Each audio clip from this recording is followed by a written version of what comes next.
Hello, everyone, and welcome to Sovereign AF, our special pop-up live episode.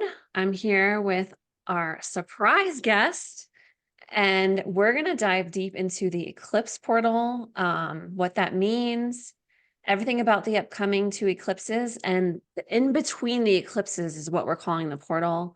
I have a very special guest here today. She's one of my dearest friends. If you're new, you might not know Sarah. If you're not new, you should know Sarah because she's been on a couple episodes already. And we love having her and her knowledge. And just to kind of give a little introduction, then I'm going to let you give a better introduction for those that don't know you, Sarah. But Sarah is a mystic old soul. She's a sage. She's like the mother hen of the community. Old soul, wise, knowledgeable. She's a mom, she's a warrior, she's a friend, and I'm going to let her tell more about what she does and her background. And she's one of my honestly best friends, and I'm so happy to have her back. And welcome, Sarah. Hi, love. I'm happy to be on here. Yeah. So for those that are not as familiar with you, who is Sarah Poe and what does she do? Lots of things. I am a mama. I have an amazing daughter named Monet that I unschooled. I call it soul schooling. And together we do a lot of things together. I like to say that I am a love alchemist because really I'm like, in the simplest form, I love to love people. And my experiences in life have brought me to a place that allow me to love people the way that I love people. I've been a photographer for like 25 years. But in the last 7 years, I got called into the sacred sciences. Like, you know how it happens when you get interested in something. It's like, it wasn't just a curiosity, it was a calling. Like my soul started remembering these sacred sciences. And so I've been working in these for a while. I work in, astrology, human design, and the gene keys. As you know, that's how we met. Yep. And in the last 3 or 4 years, well, I work in sidereal, so we'll talk about that. The difference we talked about that the last time, tropical and sidereal. And in the last 3 or 4 years, I've been working in something called astrosophy. So it's new, but it's really connected to the ancient way we read the stars. And so watching the story of these eclipses and the Great Conjunction and the story unfolding in the stars, according to that, has been profound, which is what we were talking about the other day and why we're doing this now. So that's kind of what I do. I do readings for people. I work one-on-one with people. I teach classes. I have a group, the Living Stars group, and I share monthly downloads on what we're actually moving through, teaching that. I do a lot of things. You do a lot of things. And I also want to say that my co-host Cynthia was unable to make it. I just messaged her to see if she can hop on late. This was a last minute thing. And I want to share a couple things before we dive in, Sarah. So I had been feeling lately this strong pull that these eclipses were more important than I thought. And my intuition was telling me, you need to release things now. And I reached out to Sarah the middle of last week and we chatted and I'm like, I need to release some things. Like I feel how important it is. And so we actually did a release ceremony last night, which we can get into in a moment. And I have a spiritual mentor and I'm part of her membership. I don't know if anyone follows, her name used to be Starseed Dreaming on Instagram, but now it's Quantum Reawakening. But she gives out an energy report and she's a very talented healer and clairvoyant. And she gives out an energy report and her report yesterday, like blew my mind. I had just done the ceremony with Sarah to release. And then I read this report and she is like diving into, and now she even says the Bible has distortions. Like she's not into the Bible, she's not religious, but she was diving into some of the prophecies and she was like, this is talking about now, like these eclipses now. And I messaged Sarah and I'm just like, oh, oh my God, this is massive.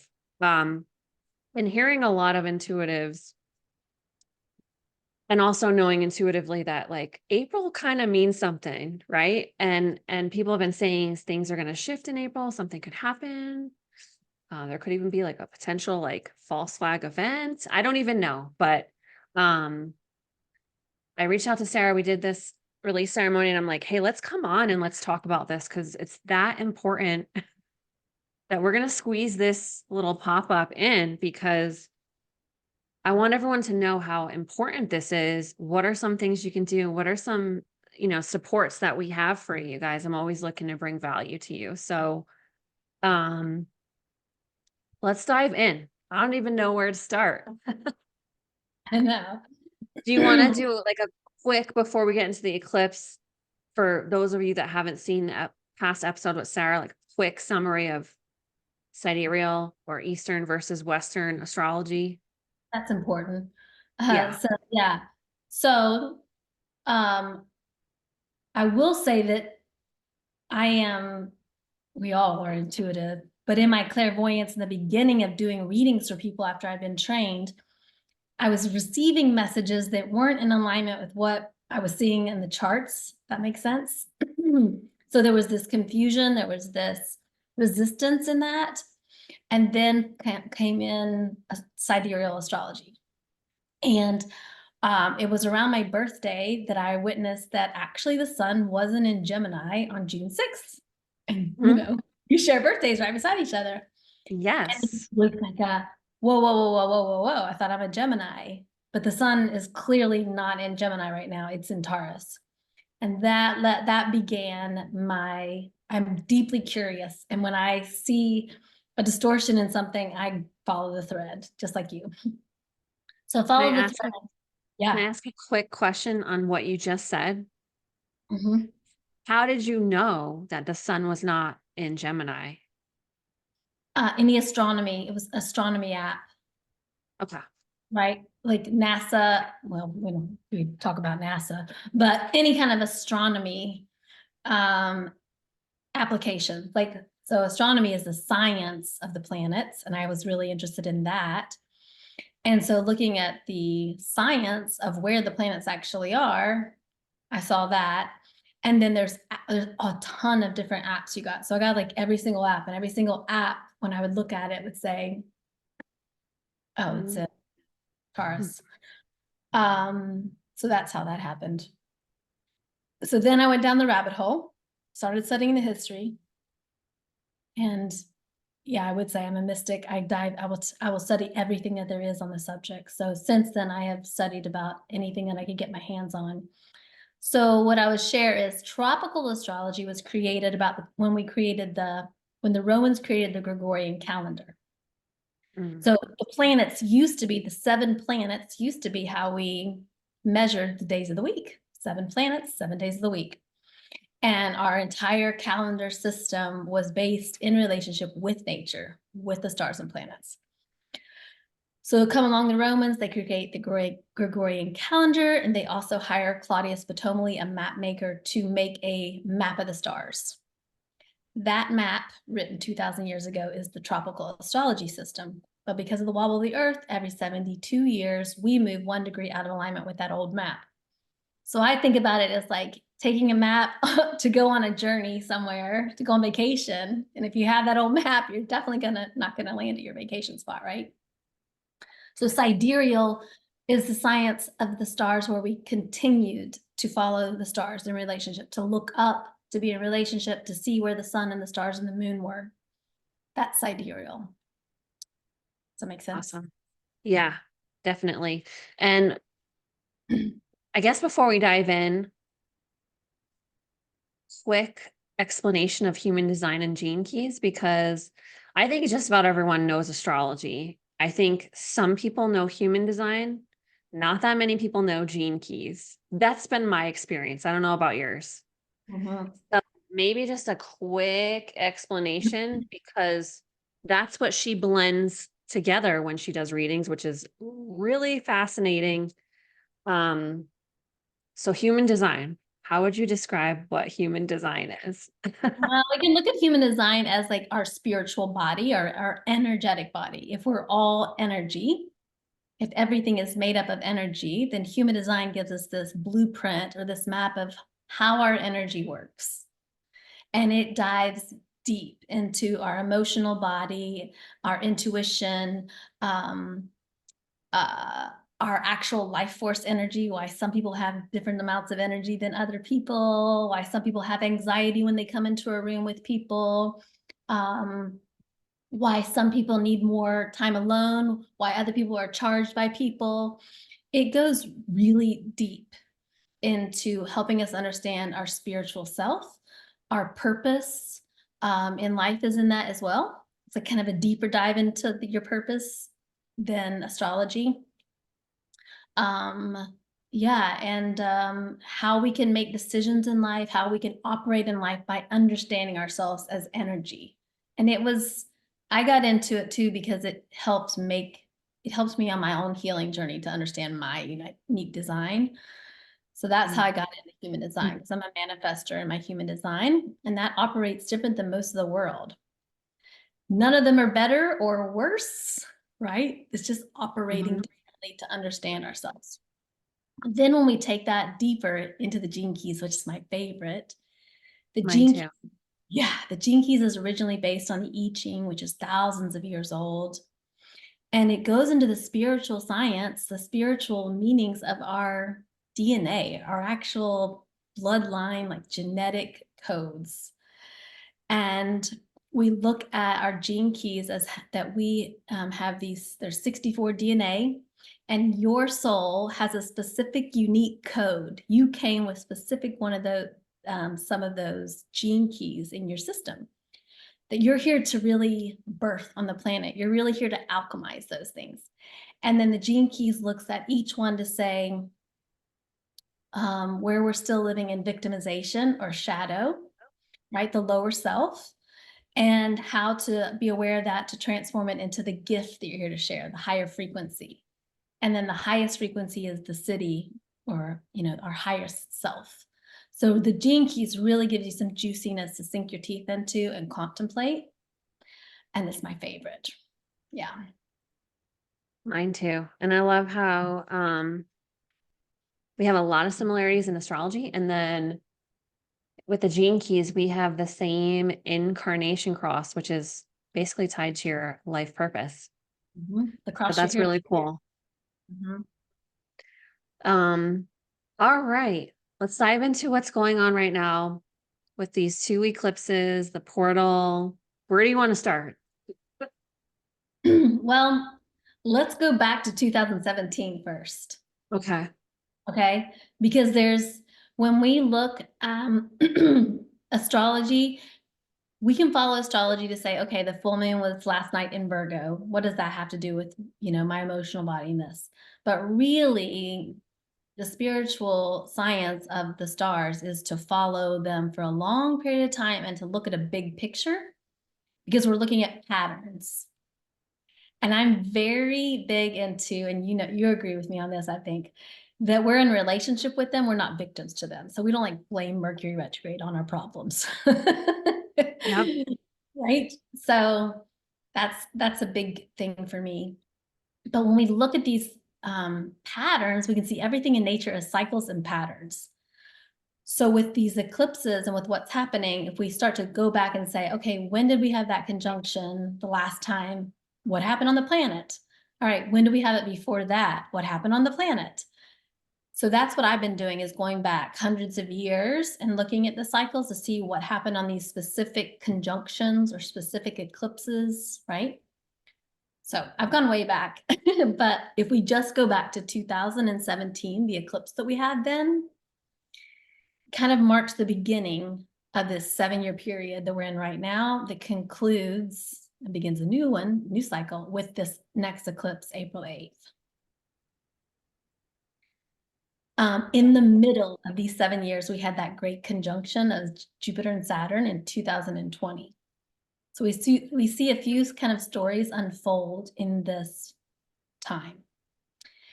And what I like to do is to pull up charts on these days and then look at the gene keys.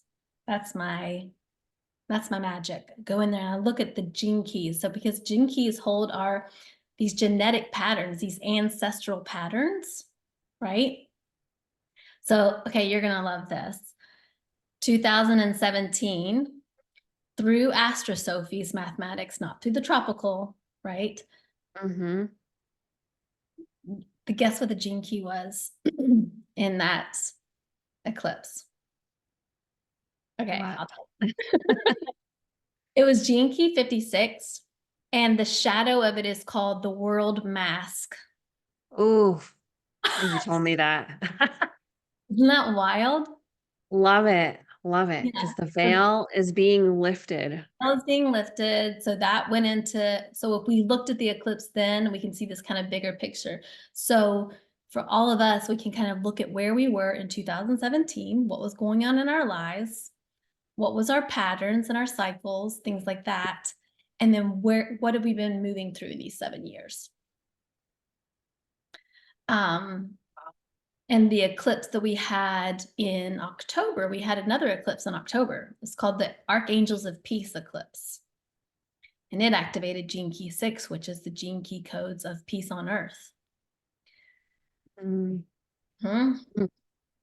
And then last night we had the lunar eclipse in Virgo. And then in an Astrosophy, this eclipse that we're having is so rare because it's not just the sun and the moon that are eclipsing. It's the sun, the moon, the north node, and Chiron. And they're all activating the same gene key. Now, are you talking about last night's eclipse or April 8th? April 8th. Okay. Yep. So this eclipse that we just had, the lunar eclipse, the moon was in Virgo. Now in tropical, they're talking about it being in Libra, but if you looked at the moon last night, you could have seen it was in Virgo. Yeah, which is a different story. So a lot of the prophecy stuff you see is because a lot of the things we are seeing were written in the Torah and written in different prophecies books from 2,000 years ago. Plus, we have different prophecies like the Hopi prophecy, the Mayan prophecy, the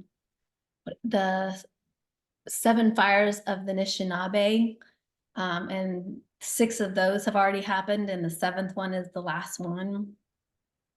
So it's not just biblical prophecies, there's lots of indigenous prophecies that are also playing out right now. Yeah. Oh.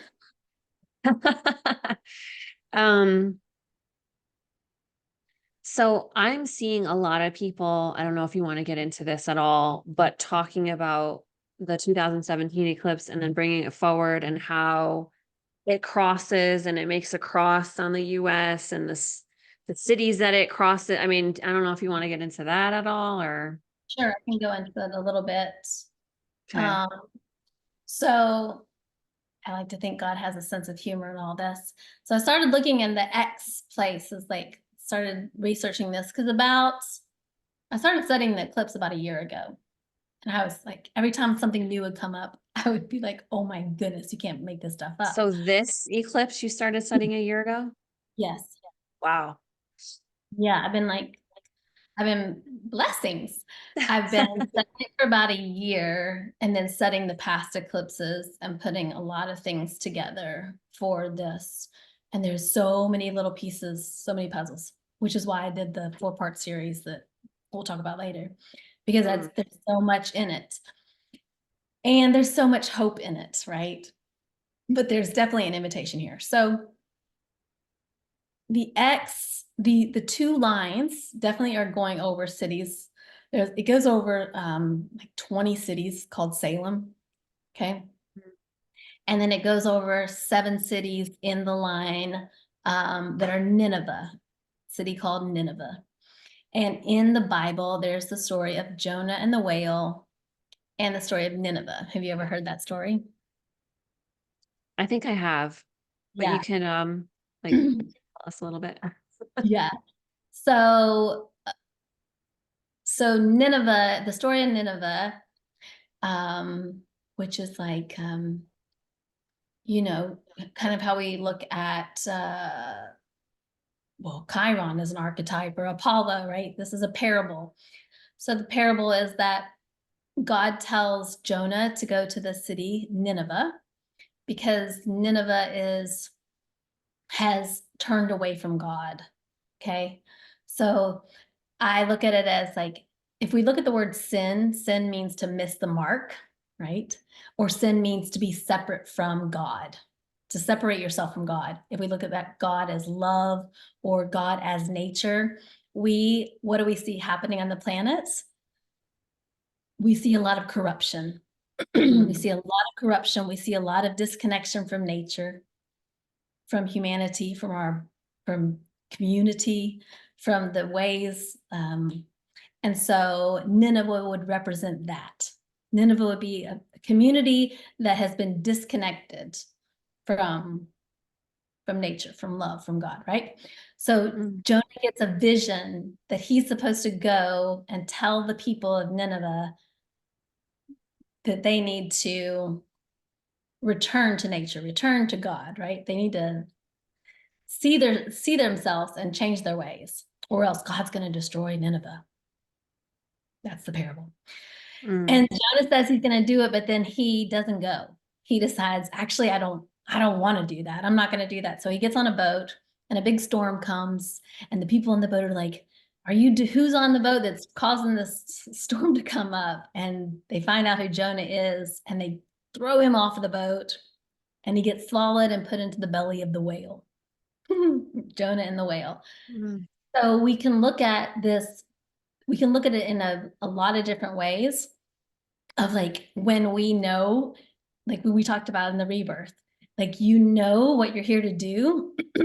You know that you've been maybe we've been operating in patterns that are not healthy for us. We've been doing things a long way. There's all these systems which are not serving the highest good, but yet we're still stuck in these patterns and we don't do the things. And then we get into this place like being in the belly of the whale, like we start to suffer and hurt because in that place, what happens is Jonah falls on his face and is like, actually, help me, help me, help me, help me. I want to change. And in that moment, he gets spit out of the whale, right? So there's this beautiful prayer in there that Jonah prays. He gets spit out and he runs to Nineveh. And now he's had this experience of suffering. And he, in that space, inspires Nineveh, like, okay, we're going to change. We're going to do the thing. And Nineveh does. And God doesn't destroy Nineveh. That's the parable. So that's why people are talking about it, because it's very interesting parable to be played out in this. And then where the X marks the spot between the two eclipses, I'm like zooming in. Is there anything here? And right beside a town called New Harmony is a little township called Rapture. Yep. Yep. So there's a little town called Indiana, right? Huh? Indiana. Yes, Southern Indiana. And what I found interesting is there's also two churches in the little township, and one of them is called Bethlehem, the Bethlehem Church, and the other is called St. Francis. And if you know who Francis of Assisi is, Francis of Assisi started the Franciscan way. He lived in service. He walked in harmony with nature. He was a servant. He loved and served in a good way. So there's some good lessons for us in there. And then it's very close to a town called Mount Carmel, which is where the Essenes studied. And that's where the initiatives of the Essene were, in a town called Mount Carmel near the Holy Lands. So yes, there's lots of biblical signs in that. Also, the word Salem. I was just going to say. Salem actually means shalom or peace. Shlama in Aramaic. So Inanna Shlama means I am peace. So Salem actually means peace. Mm, Yeah. wow. It's like light versus dark, you know, and showing up everywhere. Mhm. So let's see. That's a lot. We're in the eclipse portal. Let's talk about that and why that's important. And then we can dive more into April 8th and the importance of that, if you like. Why is this eclipse portal? And when I'm saying portal, what are we talking about? And why is it important? Well, starting with that lunar eclipse, right? An eclipse is a darkening of the light. It's also an invitation to look at our shadows. So we can still stay and like, let's blame everybody outside of ourselves. But really, eclipse season is an internal journey to really look within ourselves and see our own shadows coming forth. The lunar eclipse brings up a lot of emotions for us because the moon connects with our emotional body. Virgo represents the divine mother aspect. So there's a lot of this that has to do with the divine feminine being rebirthed on the planet. And I could go deep Mm, into that. But there is, because mm, there's lots of signs of the divine feminine being rebirthed right now. That's why, yeah, this lunar eclipse in the divine mother is a big one. So calling up that feminine aspect of ourselves, the part of us that receives, the part of us that's in harmony with nature, in flow. We don't have to be human doings. We can be human beings. So there's that invitation. And in the portal season, it's like an energy that's pulling us, like pulling on us. And I see the invitation as looking, and we talked about this the other night. What are we clinging to? What have we been trying to control? What big dreams do we have that we're terrified are not going, I don't have enough to do that, or that's impossible to do. We're being called to like a crossroads. I see it as a crossroads. And you can even see that in the map that these eclipses make. We're at a crossroads of what we're going to choose individually and then as humanity. And it's pulling us towards this eclipse. So over the next 2 weeks are an important time for us to make changes within ourselves, to really choose the path ahead of us in like real faith. Yeah. yeah. And I wanna bring something up that has to do with this. So, um, I know I talk about timelines a lot and ascension and how every choice is aligning you, and there's a bazillion different timelines, right, with every choice, but um there does seem to be in general a timeline split happening with the collective.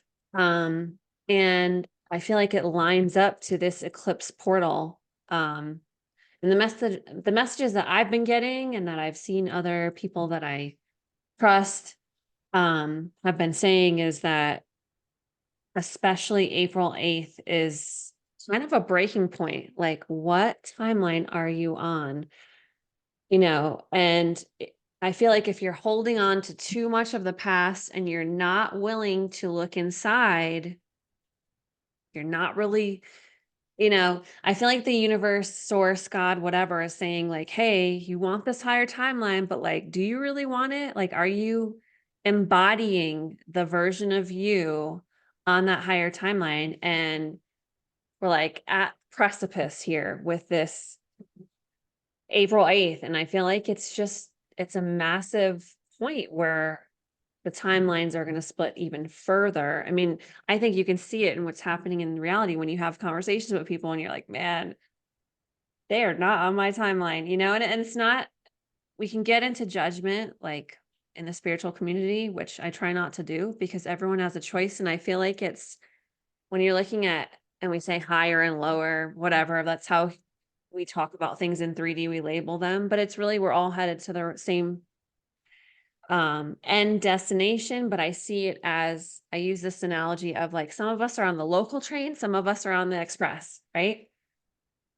And the express train is like the ascension, like we're doing the work, I'm ready, I'm evolved, I'm good with the third density and dimension, like I'm ready for the next level, right? And then the local train is like, well, I'm not ready yet. I need to evolve maybe a little bit more before moving forward. But does any of that make sense to you, like this timeline splitting and tying that to the eclipse at all?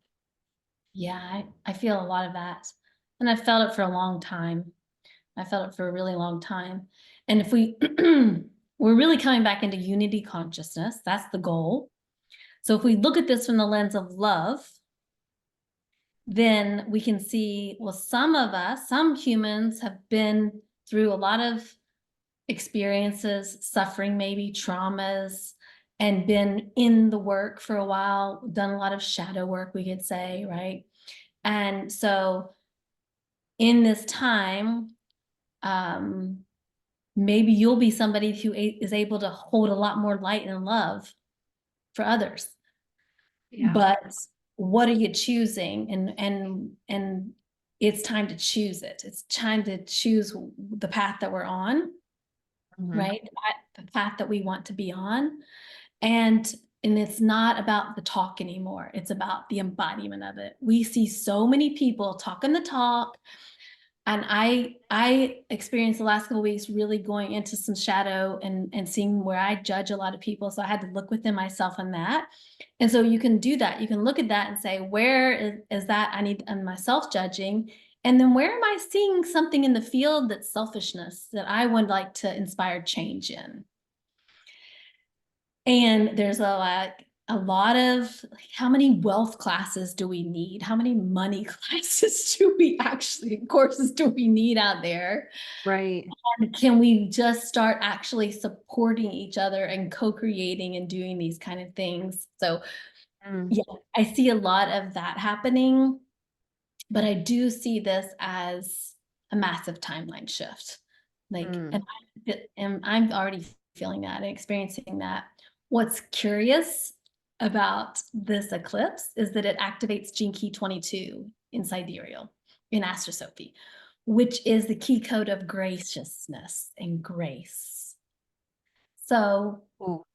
whoosh, also like, yeah, let's do the thing. Let's become embodied in what we're actually here to do. Hey, let's embody love and peace. And let's give ourselves grace where we're not exactly where we want to be.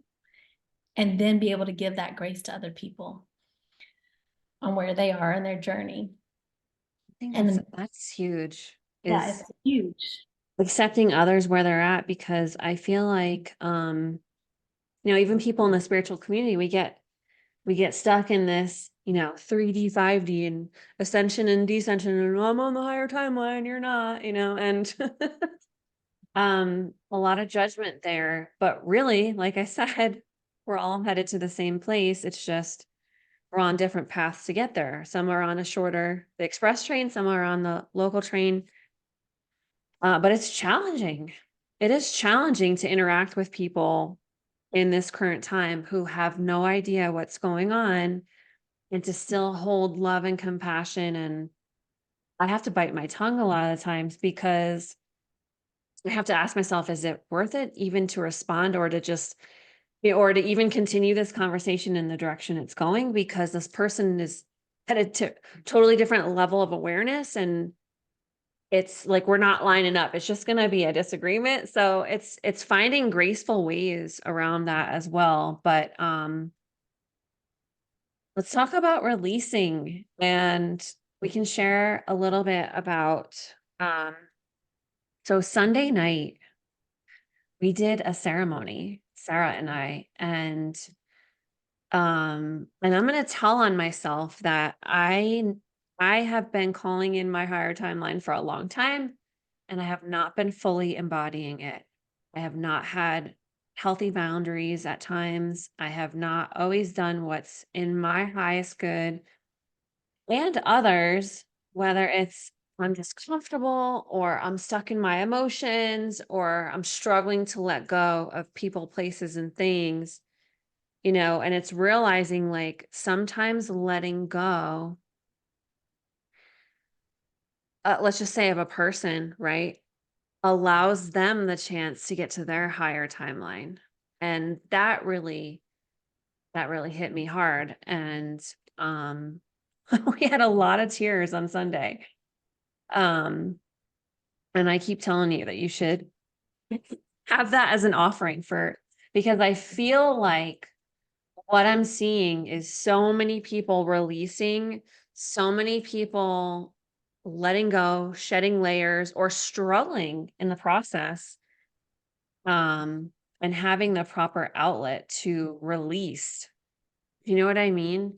Is so important, whether it's individual or with one person or in a small group, and knowing some steps to take to actually do that, you know? Um, and that ceremony was really powerful. I don't know about you, like today's Monday. So that was last night. It feels like it was a couple days ago. That was just last night. And I called you today and you're like, how are you doing? And I'm like, okay, I'm good. I'm good. And you're like, how'd you sleep? I'm like, not that great, but I feel great. Like, and it's a cloudy, gloomy day in Southeast Idaho. It's snowing. It's almost the end of March. Nothing phenomenal happened. I didn't even sleep that great and I felt really good. So I feel like this is a great time to sit down and ask yourself, what am I holding on to, right? That I can release. Um, any tips on that, Sarah? Yeah, I mean, it's our humanness, first of all, giving ourselves grace on it, but it's our humanness that we cling to things. We try to control things. We're terrified to let go and surrender. And this is like, we're moving into a period of an age of surrendering into grace. That's what I feel. This is the timeline is. And we're really programmed and brainwashed. So Yeah. we are programmed and brainwashed into fear and into cycles of suffering. Like there's a part of Mm. us that's so programmed to think I have to suffer. I can't actually, nothing good can happen to me. I have to suffer.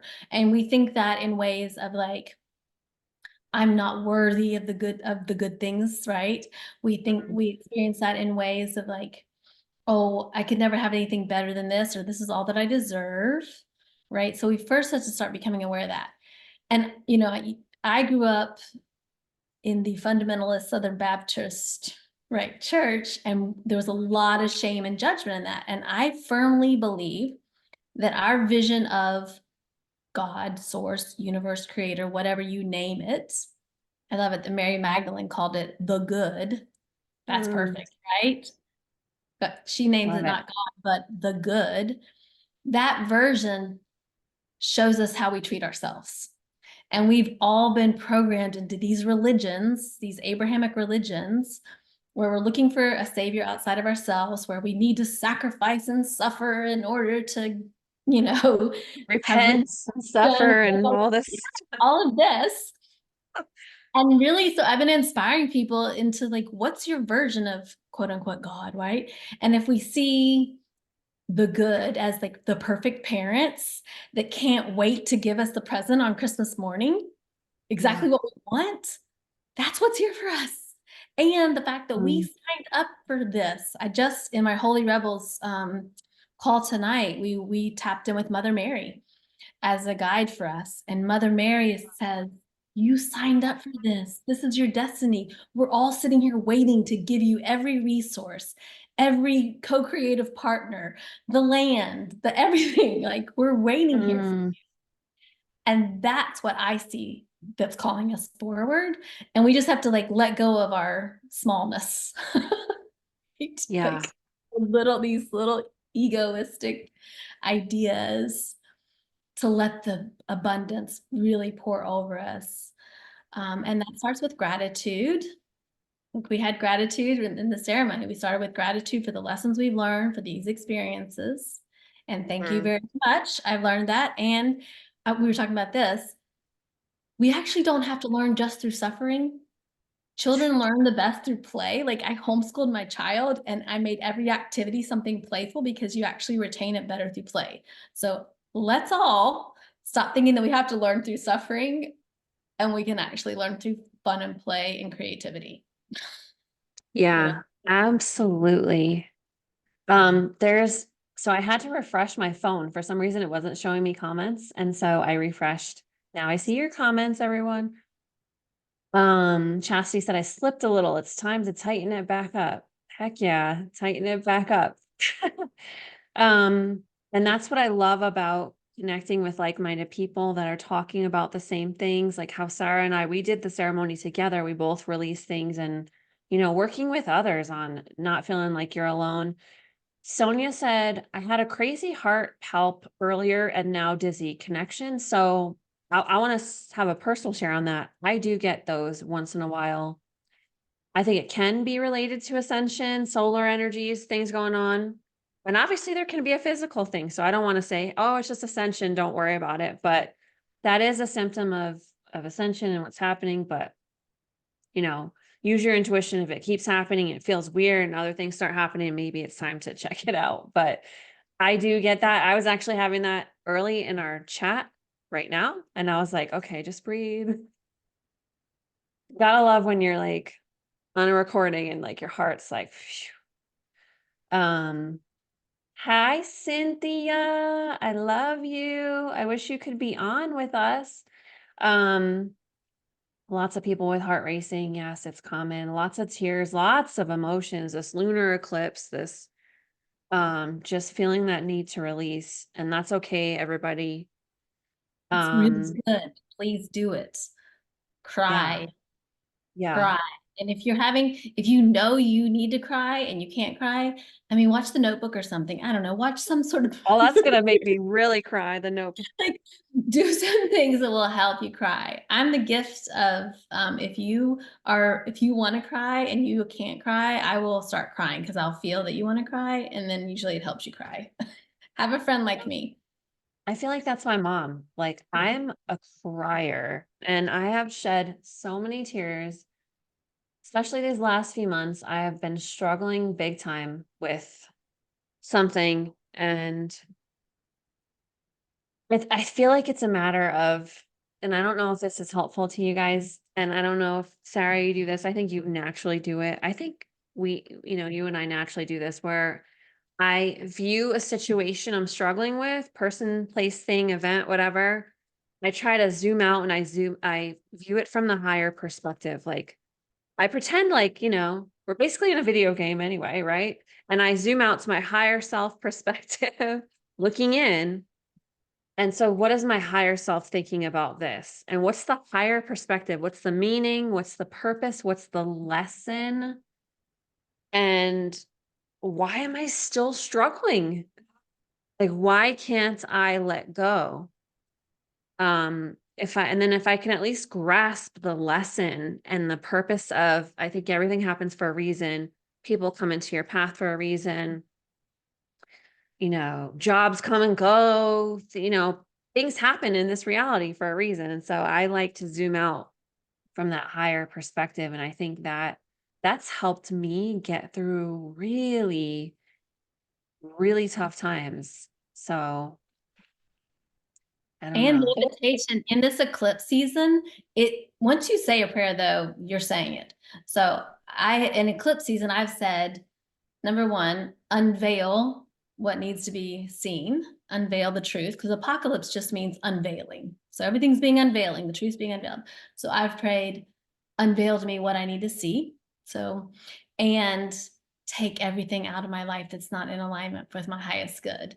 And when I'm saying that, and I'm saying it because I mean it, then I know if a friend walks away right now, all right, or a job gets taken away, then I can move straight on. I don't have to stay in victimization. I'm like, oh, okay, the past being cleared for something better. And I don't have to stay in grief of it, you know? Yeah. Absolutely. And I think that's another part that helped me in the ceremony last night is we went through everything that we're releasing and then we talked about what are we calling in? What are we receiving? And for me, I wrote on the whiteboard. I have a couple whiteboards in my apartment. I am open to receiving. And I just kept thinking about that today because receiving is a beautiful feminine energy. And I tend to be in the doing, in the action, which is a lot more masculine. And I'm working on receiving and openness and flowing. And it's been a little bit of a struggle because I've been hardwired my whole life. I was raised by a single, very masculine energy. When I say masculine energy, I don't mean she's like a lesbian or she doesn't look masculine, but she's a doer. She's a planner. Get it done in action.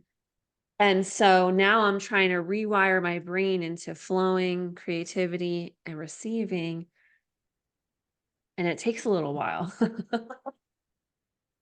Yeah. Well, we're all in that because that's the mother wound. That's what's been repressed is the Mm, mother part, the feminine part of receiving, that we don't have to work so hard, that yeah. grace is freely given. And in all the religions, what do they teach us? You got to do these things, right? Or Mm, you know what I mean? or So you're punished, we're right? being, so we're remembering that mother, that feminine, like we can open to receive. Yeah, it's a big Yeah. one. So Cynthia said, in the most loving, gentle, and kind way to my mind, my body, mind, and spirit, taking things away. Love that. That's a great saying. Nice way to put it. Amanda said, I can relate to you, Regina. I think a lot of women from our parents' era were that way. I agree. And I think, the divine feminine is coming back, not the woke feminine movement. Let's be clear. Not the feminist movement. Not the feminist movement. The divine feminine and having that balance of masculine and feminine. And I'm seeing this is kind of off topic, but you'll see how my ADD brain works if you guys get used to me. Uh-huh.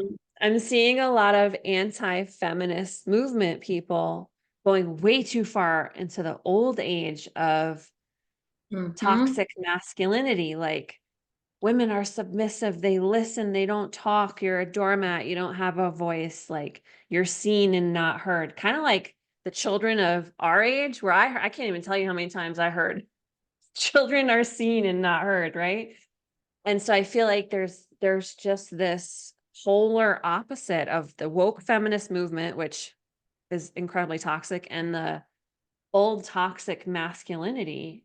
And I feel like that does relate to this eclipse. And what we're talking about is we're coming back to a healthy balance of divine, feminine, and masculine within ourselves and within the collective and within our relationships. And it's not black and white. And I don't relate to the two polar um like opposites. And it's understanding. Same thing when you jump ship from an ideology, like people coming off of religion.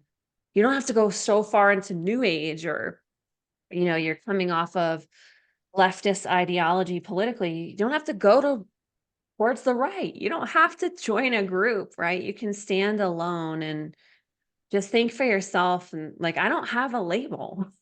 I mean, I'm spiritual. I'm not political.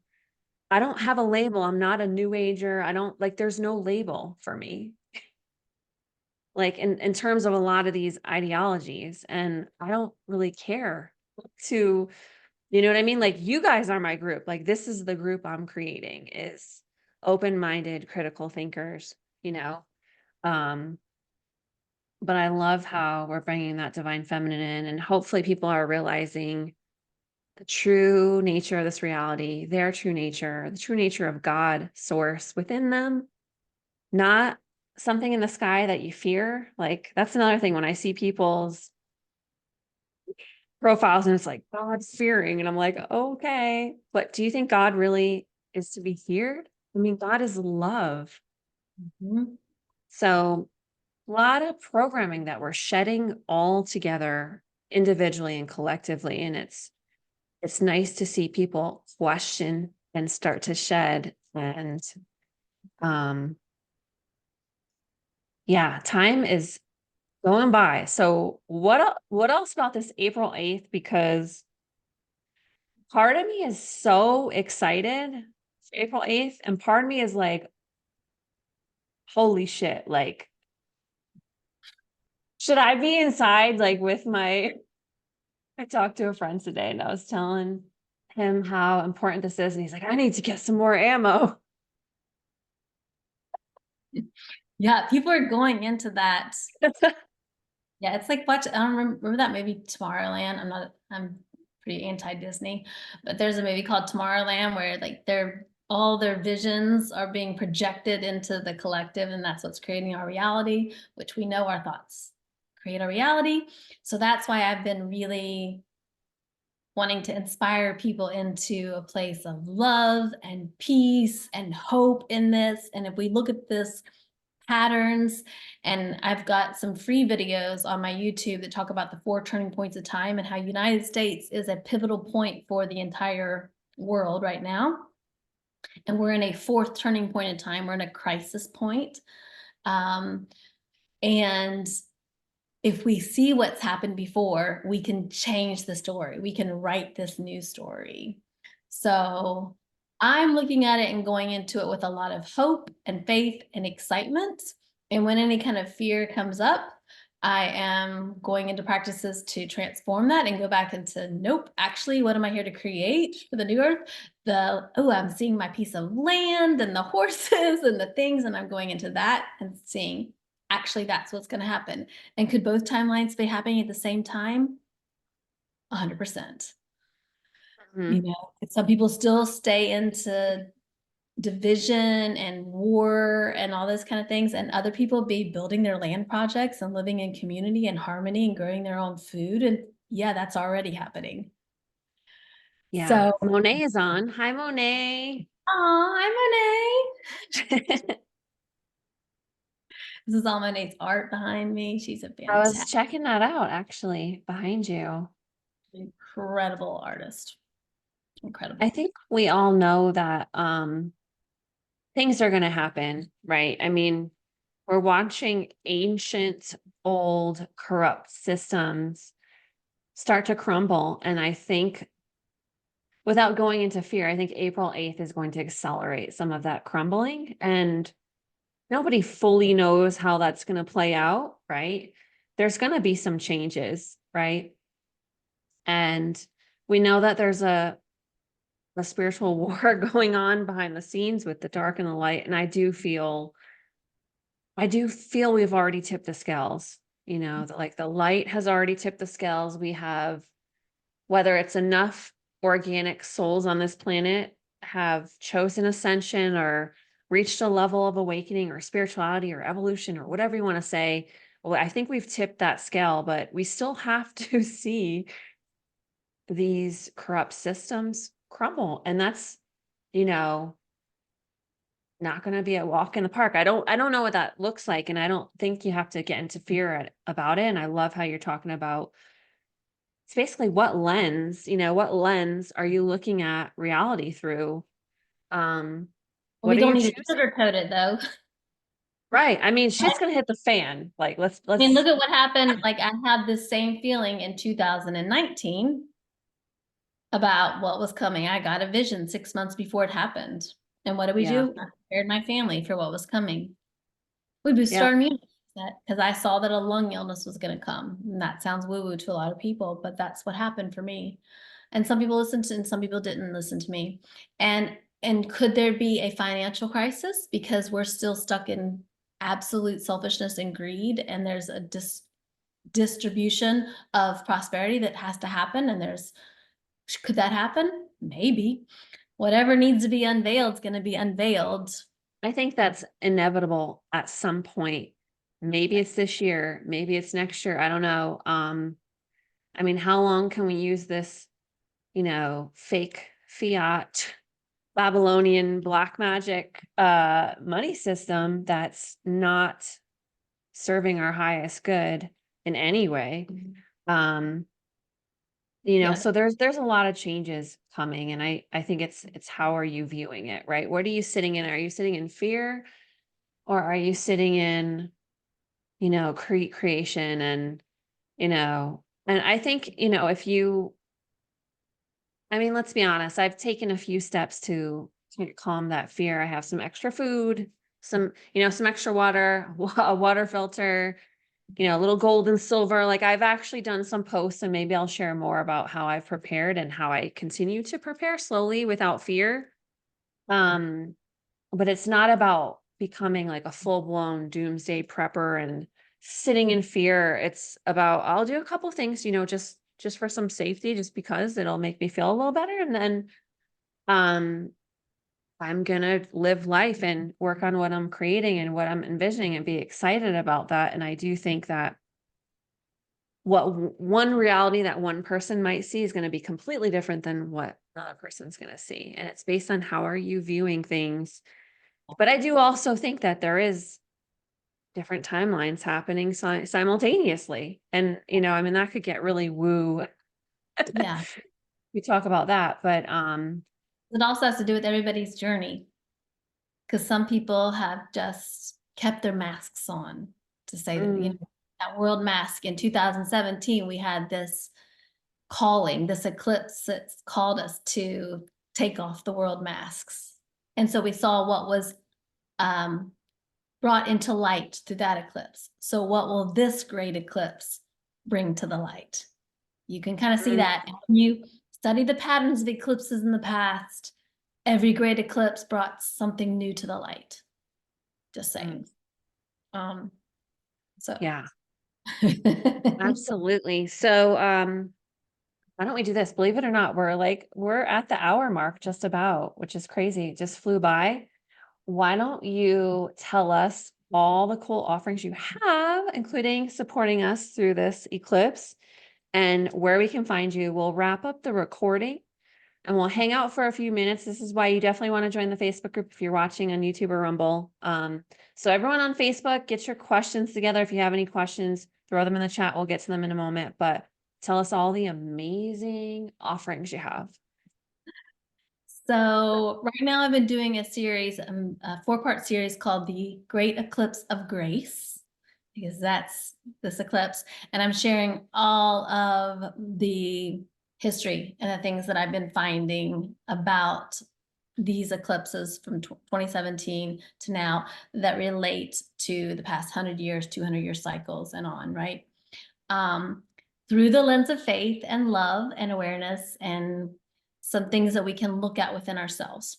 So we've had 2 of them that recorded already. And then Monday, there'll be a live call and you can stay afterwards and ask questions. And then on the day of the eclipse, we're going to have, I don't even know what it's going to look like yet, but we're going to have a time of prayer and probably some releasing and some sort of ceremony around that, because it'll be several hours. We're going to meet several hours before the eclipse on the day of the eclipse. So, and there's a coupon code that we'll put in here for y'all to have half off of that. I'm going to Um, put that in right now in the chat and I'll put it on YouTube and Rumble as well. And when you do that, you also get, when you have had half off, then you can take $55 off of the soul blueprint reading with me. So if you want to dive deeper into your soul blueprint, where we go into your astrology, your human design, and gene keys. Yeah, I offer that one-on-one. I offer that with couples, with businesses, with families, to kind of go through your family constellation, all that. Want to add real quick. I just want to interject right there. I had a reading with Sarah, a soul blueprint reading. I still pull it out because it's so accurate. It's so deep and it's so much that you literally have to come back to it and digest it and then come back to it and digest it. Incredibly accurate. And I love how you use the Astrosophy because that was different for me because I had Sarah and I met through a training on this type thing, but I had never dove into Astrosophy. And she also weaves in her own intuition and it's just one of a kind. So sorry, keep going. Thank you, love. Yeah. So I offer those one-on readings, and then a lot of people want to dive deeper so that we can do work afterwards to kind of work one-on-one together afterwards.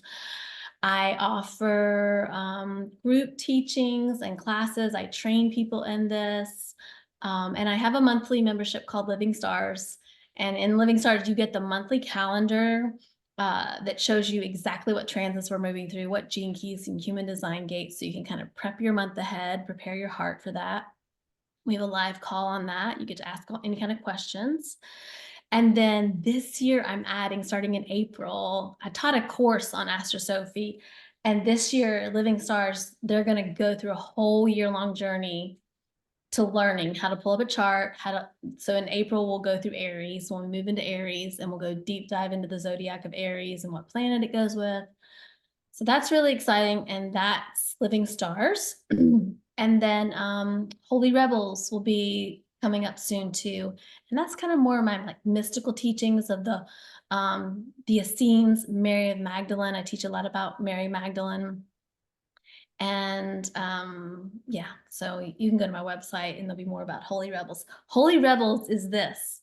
Holy means to make whole. And I think we're shifting from a time of being like, I need to heal, to we're being made whole. We're coming home to remember ourselves. We're being made whole. So that's what holy it means in the Rebels. And then rebel means to rebel or to change the frequency. So Holy Rebels is all about changing the frequency. Yeah. Awesome. So just to recap, we have the 4-part Eclipse series. We have the Living Stars membership, obviously to dive deep into an individual or a couple or group soul blueprint reading, and then the Holy Rebels. So your website and how do they all find you? 2 websites we'll put up. Postforpeace.com is one of my websites. And then the website that has a lot of like my courses and booking sessions is called divinealchemist.love. We'll put the link. Yeah. I'll put those in the chat and I'll put it on YouTube and Rumble. Amazing. We're about to wrap up the recorded version and we'll hang out for a few minutes if you're just hopping into the Facebook group. And Sarah, what do you want to leave us with? Yeah, just I want to offer a prayer for us over this next few weeks to know we're not alone, right? We're not alone in this. I want you to really allow everything that's coming up for you in this time to be witnessed, and first and foremost to know you're not alone. We are all going through this together. So a lot of people feel like they're crazy right now. You're not crazy, number one. And giving yourself grace for whatever is coming up for you, giving yourself grace. Maybe that means taking a day off work if it's all too much, like that. Like give yourself the grace, take off a couple of days of work. It's okay to say no right now and go sit in the woods for a day. Take care of yourself and prepare your hearts for good things coming. Prepare for good things coming. So yeah. Awesome. Love it. All right, everyone, we're going to wrap up this part of the episode. We're going to hang out for a few minutes. So if you're in the Facebook groups, hang tight. I saw a question or two in there. Thank you guys for watching and supporting. Please like and subscribe on YouTube, Rumble. Follow us on Instagram. We do put other content out there on those other channels, and we look forward to seeing you on the next episode, which is actually tomorrow. So we will see you tomorrow. Love you. Love you guys.